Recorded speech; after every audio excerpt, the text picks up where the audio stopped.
നമസ്കാരം. വൈകി വന്ന വിവേകം എന്ന് പലപ്പോഴും നമ്മൾ കേട്ടിട്ടുണ്ട്. ജീവിതത്തിൽ പലതരത്തിൽ വൈകി വന്ന വിവേകങ്ങൾ ഉണ്ടായ ആൾക്കാരും നമ്മുടെ കൂടെ ഉണ്ടാവാം.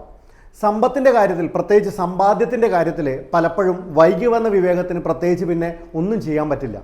അതുകൊണ്ട് തന്നെ 40-ഓ 50-ഓ വയസ്സിന് ശേഷം വന്ന ശേഷം കൃത്യമായിട്ട് പ്ലാൻ ചെയ്യണം എന്നൊക്കെ പറയുമ്പോൾ നമുക്ക് ഒരുപാട് പരിമിതികൾ നമുക്കതിൽ കാണാൻ പറ്റും. കാരണം പ്രായം സമ്പത്തിൻ്റെ കാര്യത്തിൽ, സമ്പാദ്യത്തിൻ്റെ കാര്യത്തിൽ വലിയൊരു വില്ലനാവാറുണ്ട്. അതുകൊണ്ട് തന്നെയാണ് ഈ ഒരു വീഡിയോ ചെറുപ്പക്കാർക്ക് വേണ്ടിയിട്ട്, അല്ലെങ്കിൽ വലിയ രീതിയിൽ പ്രായമില്ലാത്ത ആൾക്കാർക്ക് വേണ്ടിയിട്ട്, നിങ്ങളുടെ ജീവിതത്തിൽ ഒരു പ്രശ്നം ഭാവിയിൽ വരാതിരിക്കാൻ വേണ്ടിയിട്ടുള്ള കാര്യങ്ങളാണ് നമ്മളിവിടെ പറയുന്നത്. നമുക്കൊരു കണക്കിലേക്കൊന്ന് പോവാം.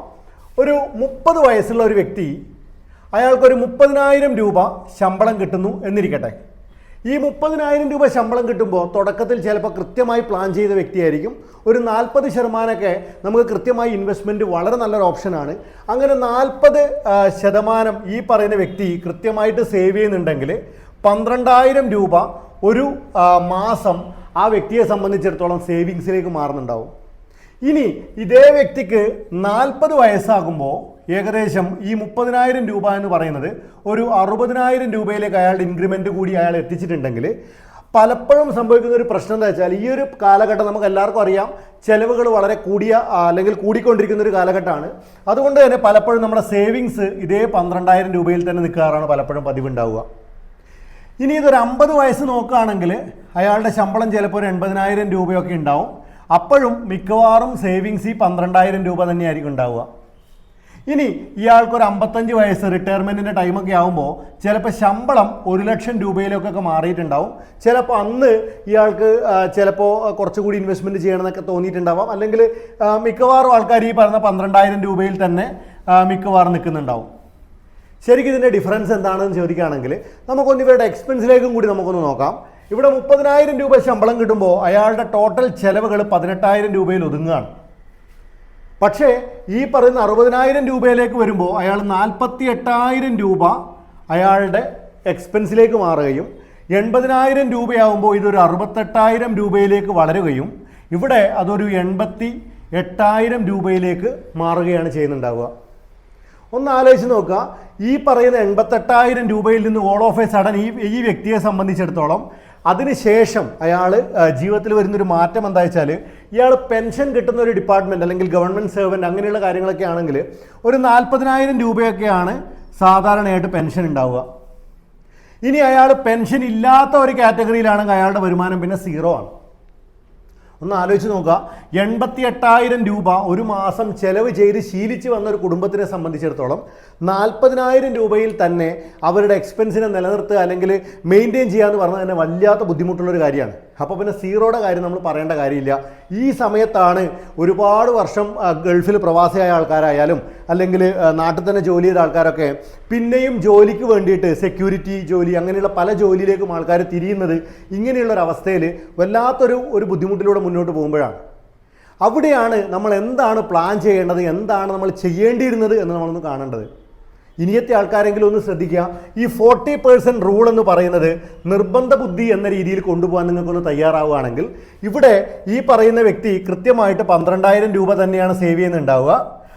ഇവിടെ ഈ 40 വയസ്സാകുമ്പോൾ 60,000 രൂപയോളം വരുമാനം ഉണ്ടാകുമ്പോൾ ഇയാളുടെ ഈ പറഞ്ഞ സേവിങ്സും കൂടി ഇതേപോലെ തന്നെ കൂടിയിട്ട് ഒരു 24,000 രൂപയിലേക്ക് ആ സേവിങ്സ് വളരേണ്ടതായിരുന്നു. ഇനി അതുപോലെ തന്നെ 50-ാമത്തെ വയസ്സാകുമ്പോൾ അയാൾക്ക് അതിൻ്റെ 40% 32,000 രൂപയും ഈ പറയുന്ന കാലമാകുമ്പോൾ അയാൾക്ക് ഒരു 40,000 രൂപ അല്ലെങ്കിൽ ഇതിന് ശേഷം ചിലപ്പോൾ പിന്നെ സേവ് ചെയ്യാൻ പറ്റിക്കൊള്ളണമെന്നില്ല. അതുകൊണ്ട് നമുക്ക് ഈ വേണമെങ്കിൽ ഈ ഒരു ഫിഗർ, ലാസ്റ്റത്തെ ഫിഗർ നമുക്കൊന്ന് മാറ്റാം. ഈ ഒരു രൂപയിലേക്കും അയാളുടെ സേവിങ്സ് അയാൾക്ക് വളർത്താൻ പറ്റിയിരുന്നെങ്കിൽ നിങ്ങളൊന്ന് ആലോചിച്ച് നോക്കുക. ഈ 12,000 എന്ന് പറഞ്ഞാൽ മിനിമം ബേസിക് ആയിട്ടുള്ള കാര്യങ്ങളായിരിക്കും ചെയ്യുന്നുണ്ടാവുക. അതായത് ഒരു ഹെൽത്ത് ഇൻഷുറൻസ് എടുക്കുന്നുണ്ടാവും, അതുപോലെ തന്നെ ഒരു ടേം ഇൻഷുറൻസ് എടുക്കുന്നുണ്ടാവും, പിന്നെ കുറച്ചൊക്കെ വേണമെങ്കിൽ മ്യൂച്വൽ ഫണ്ട് പോലെയുള്ള അല്ലെങ്കിൽ ചിലപ്പോൾ ചിട്ടി പോലെയുള്ള പല കാര്യങ്ങളിലായിരിക്കും ഇൻവെസ്റ്റ്മെൻറ്റ് ചെയ്യുന്നുണ്ടാവുക. പക്ഷേ ഇവിടെ മുതൽ 40-ാമത്തെ വയസ്സ് മുതലെങ്കിലും നിങ്ങൾ നിർബന്ധമായിട്ടും ബാക്കി വരുന്ന 12,000 രൂപ നിർബന്ധമായിട്ട് നിങ്ങളൊരു SIP സ്റ്റാർട്ട് ചെയ്തു എന്ന് കരുതുക. അങ്ങനെയാണെങ്കിൽ 12,000 രൂപ നമുക്കൊരു 15 വർഷം 15 ഇയേഴ്സിൽ നമുക്കൊരു മ്യൂച്വൽ ഫണ്ടിൽ SIP ആയിട്ട് ചെയ്യാൻ പറ്റുമായിരുന്നു. ഇനി അതുപോലെ തന്നെ ഈ ഒരു കാലഘട്ടം ഈ ഒരു ഓൾ ഓഫ് എ സഡൻ നല്ല ഈ മാറ്റം ഉണ്ടാവുക. ഇതിപ്പോൾ 41ാമത്തെ വയസ്സിൽ തന്നെ ചിലപ്പോൾ 24,000 25,000 26,000 ഒക്കെ മാറ്റാൻ പറ്റും. അങ്ങനെയാണെങ്കിൽ നമ്മൾ 50ാമത്തെ വയസ്സാകുമ്പോഴേക്കും നമുക്ക് ഈ പറയുന്ന 12,000 രൂപയ്ക്ക് ശേഷമുള്ളൊരു 30,000 രൂപ ചുരുങ്ങിയത് 5 വർഷത്തേക്ക് നമുക്ക് എന്ത് ചെയ്യാൻ പറ്റുമായിരുന്നു? ഇതേ മ്യൂച്വൽ ഫണ്ടിൽ നമുക്ക് അഡീഷനായിട്ടും ഇൻവെസ്റ്റ്മെൻറ്റ് ചെയ്യാൻ പറ്റുമായിരുന്നു.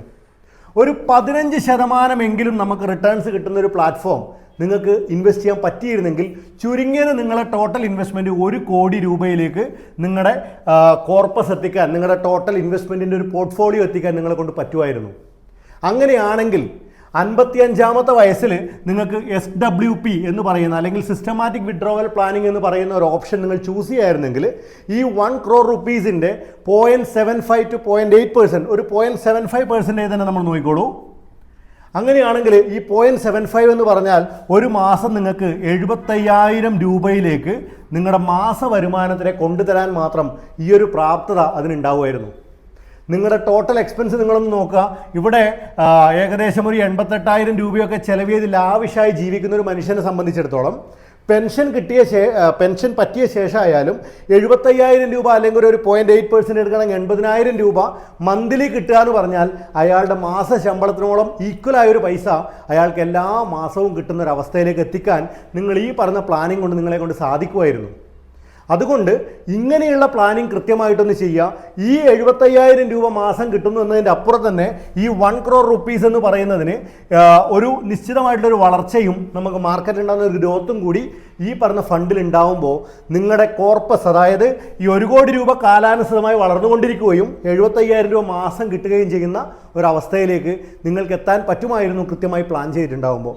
സോ ഇപ്പോൾ ചിലപ്പോൾ ഈ ഒരു കാലഘട്ടം കഴിഞ്ഞ ആൾക്കാരാണെങ്കിൽ നിങ്ങളുടെ പ്രിയപ്പെട്ടവരോട് പറഞ്ഞു കൊടുക്കുക, കൃത്യമായിട്ട് പ്ലാൻ ചെയ്യുക. അത് കൃത്യമായിട്ട് വരുമാനം കിട്ടുന്ന, നമ്മുടെ നാട്ടിലെ പണപ്പെരുപ്പത്തിനെ ബീറ്റ് ചെയ്യുന്ന, അതിനെ ഓവർകം ചെയ്യുന്ന മേഖലകളായ മ്യൂച്വൽ ഫണ്ട്, ഷെയർ മാർക്കറ്റ് പോലെയുള്ള മേഖലകളിൽ ഇൻവെസ്റ്റ്മെൻറ്റിനെ പറ്റിയിട്ട് അവരോട് പഠിപ്പിച്ചു കൊടുക്കുക. കൃത്യമായിട്ട് പ്ലാൻ ചെയ്താൽ അവർക്ക് യാതൊരു ടെൻഷനും ഇല്ലാതെ ഒരു റിട്ടയർമെൻറ്റ് ലൈഫ് എടുക്കാൻ സാധിക്കുന്നതാണ്. ഇനി അതിനെന്തൊക്കെയാണ് വേണ്ടതെന്ന് ചോദിച്ചാൽ നിങ്ങൾ ആദ്യമായിട്ട് നിങ്ങളുടെ കൃത്യമായിട്ടുള്ള പ്ലാനിങ് നിങ്ങൾ ചെയ്യുക. ഈ പ്ലാനിങ് ചെയ്യുമ്പോൾ ശ്രദ്ധിക്കേണ്ട ഒരു കാര്യം, നിലവിലുള്ള വരുമാനത്തിൽ നിന്ന് സേവിങ്സ് ഒരു കാരണവശാലും കട്ട് ചെയ്യാൻ സമ്മതിക്കാതിരിക്കുക. കൃത്യമായിട്ട് സേവ് ചെയ്തതിന് ശേഷം മാത്രം എക്സ്പെൻസിലേക്ക് പോവുക. കൃത്യമായിട്ട് നമ്മൾ ബഡ്ജറ്റിംഗ് ഉണ്ടാക്കുക.